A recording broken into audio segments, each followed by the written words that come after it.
السلام علیکم ناظرین، ایران پر ہونے والے حملوں کی تو ایک ایک تفصیل، ایک جزیات جو ہیں وہ مغربی میڈیا آپ کو پل پل کی خبریں دے رہا ہوتا ہے، لیکن اگر وہ دیتا نہیں ہے، وہ بتاتا نہیں ہے، تو وہ یہ نہیں بتاتا کہ اسرائیل پہ کہاں حملے ہوئے ہیں، اسرائیل جو ہے وہ کتنا اب تک متاثر ہو چکا، کہاں کہاں پہ اس کے اس وقت تک جو ہے وہ آگ لگ چکی ہے اور کہاں کیا حالات ہیں، اس لیے کہ وہ ان کے ساتھ ہیں۔ آج میں آپ کو بتاتا ہوں کہ اسرائیل کے ساتھ کیا ہو رہا ہے۔ تو یہ ہے ناظرین اسرائیل، یہ خنجر کی صورت میں آپ نے دیکھا ہے، اس کی جو شکل ہے یہ مشرق وسطیٰ میں گاڑا گیا کھنجر ہے، یعنی کہ مسلمانوں کے درمیان ایک کھنجر، ان کی کمر پر گونپا گیا کھنجر، یہ برطانیہ نے گونپا تھا، ویسے یہ وہ ہے، یہ اس کی شکل بالکل ایسی ہے۔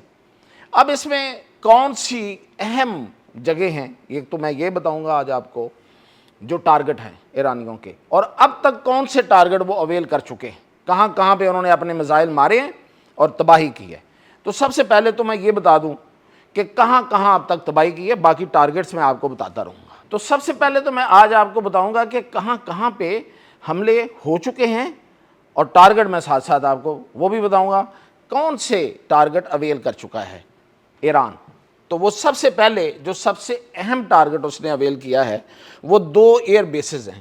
ایک یہ نیوٹم ایئر بیس ہے، اسے ہوم آف دا ریجیم کہتے ہیں، فائٹر سکواڈرن F-35 یہاں پہ ہوتا ہے، بہت جدید اسلحہ جو اس نے امریکہ سے لیا ہوا ہے، اس کو اب تک نشانہ بنایا جا چکا ہے۔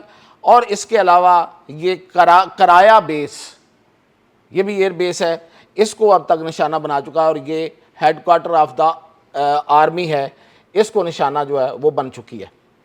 یہ دو جگہیں تو مینلی نشانہ بنی ہیں۔ تیسری جگہ جو ہے جس کا کہیں آپ کو ذکر نہیں ملتا مغربی میڈیا میں، ان کا پھر ذکر آیا ہے، وہ ہے یہ یونٹ 800۔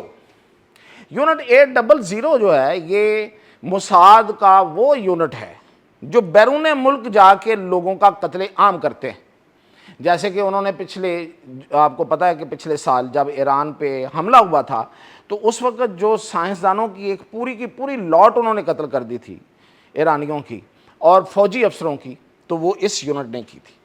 اس کے علاوہ اسماعیل ہانیہ کا قتل اس یونٹ نے کیا تھا، اور جو قطر میں نشانہ بنایا تھا وہ کہ بچ گئے تھے وہاں پہ مین لیڈرشپ حماس کی، لیکن وہاں بھی اسی یونٹ کی کارروائی تھی۔ اور پھر یہ صرف قطر یہاں تک محدود نہیں رہتے، یہ امریکہ اور پتہ نہیں کہاں کہاں کس کس ملک میں جا کے یہ یونٹ جو ہے وہ کارروائی کرتا ہے۔ اور جو نشانہ بنا ہے وہ بنا ہے بندر حیفا۔ بندر حیفا ایک بڑی اہم بندرگاہ ہے، اور یہ دراصل بحیرہ روم کی طرف ہے، اور یہاں سے یہ پھر جاتے ہیں ٹوورڈز قبرص یعنی کہ سائپرس، اور یونان کی طرف یہ چھپنے کے لیے یہاں سے بھاگتے ہیں۔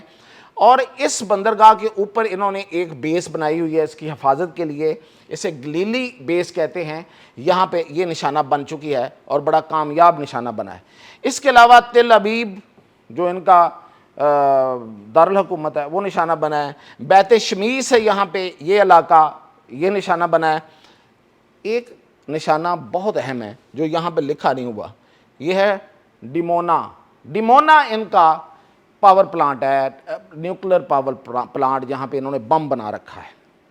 اب یہ ایران کے ٹارگٹ پر ہے، اگر یہ ٹارگٹ ہو گیا تو پھر یہ سمجھیے کہ یہ سارا ڈیفیوز تحلیل ہو جائے گا، ہوا میں تحلیل ہو جائے گا۔ یہ پورے کا پورا جو کھنجر ہے جس نے پوری دنیا کو اپنی نوک پہ رکھا ہوا ہے، اچھا وہ یہاں پہ ہے، یہ اس ایریا میں۔ اب میں آپ کو باقی جو ٹارگٹس باقی پورا اسرائیل اور بھی بڑا کچھ ہے وہ میں اب آپ کو بتاتا ہوں، جن میں سے کچھ ہو چکے ہیں، لیکن چونکہ میڈیا پہ بہت بڑا سینسر ہے، بتانے نہیں دیتے، خبر نہیں نکلنے دیتے، تو اس لیے پتہ نہیں ہے، لیکن میں بتا دیتا ہوں جیسے جیسے ٹارگٹ ہوں گے مستقبل میں تو آپ کے ذہن میں رہیں گے کہ یہ وہ ٹارگٹ ہیں جو ایران کے ٹارگٹ ہیں۔ اس میں گلیلی بیس جو ہے، یہ میں نے کہا گلیلی بندر حیفا ہے، بندر حیفا اور گلیلی بندر جو بیس ہے یہ نشانہ بن گئی ہے۔ اور اس کے علاوہ حیفا پاور پلانٹ، یہ پچھلی دفعہ نشانہ بنا تھا ویسے، اور آدھا اسرائیل جو ہے یہ تاریکی میں ڈوب گیا تھا۔ اور حیفا آئل ریفائنری بہت بڑی ان کی ریفائنری ہے، یہاں سے یہ پتہ نہیں کس کس کو تیل بیچتے ہیں، اور روس سے تیل لیتے ہیں، جو باقی دنیا پہ بند ہے یہ لے سکتا ہے۔ ٹیلناف ایئر بیس، ویسے یہ بھی نشانہ بن چکی ہے، میں بھول گیا تھا، یہ نشانہ بن چکی ہے ایئر بیس۔ مکار موساد، یہ موساد کا مرکز ہے، بدنام زمانہ خفیہ ایجنسی موساد کا یہ مرکز ہے، یہ نشانہ ہے۔ کرایہ بیس، یہ آرمی ہیڈ کوارٹر ہے ان کا، اور کرایہ گارڈ انڈسٹریل سٹی ہے، یہ بھی نشانہ ہو سکتا ہے۔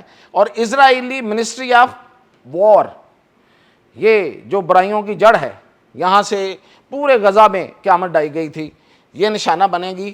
اور رافیل کمپنی بھی ان کی نشانہ ہوگی، کیوں کہ انہوں نے اب وہاں پہ انڈسٹریل ایریا کو نشانہ بنانا شروع کیا ایران میں، تو اب وہ رافیل کمپنی جو فرانس کی ہے اس کو وہاں پہ نشانہ بنائیں گے۔ پاور پلانٹ ہیں ان کے، اس کے علاوہ بین گورین ایئرپورٹ ہے اسرائیل کا، جو مرکزی ایئرپورٹ ہے جہاں سے یہ پوری دنیا کو انٹرنیشنل ایئرپورٹ ہے، اس کو یہ اس کا نشانہ ہو سکتے ہیں۔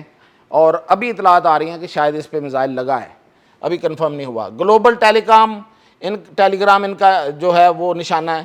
اسرائیل نیوکلیئر، میں نے پہلے بتایا یہ یہاں پہ ہے، یہ نشانہ ہو سکتا ہے۔ اور اس کے علاوہ نیوٹم ایئر بیس بن چکا ہے نشانہ، اور اوادار ایئر بیس یہ نشانہ بن سکتا ہے۔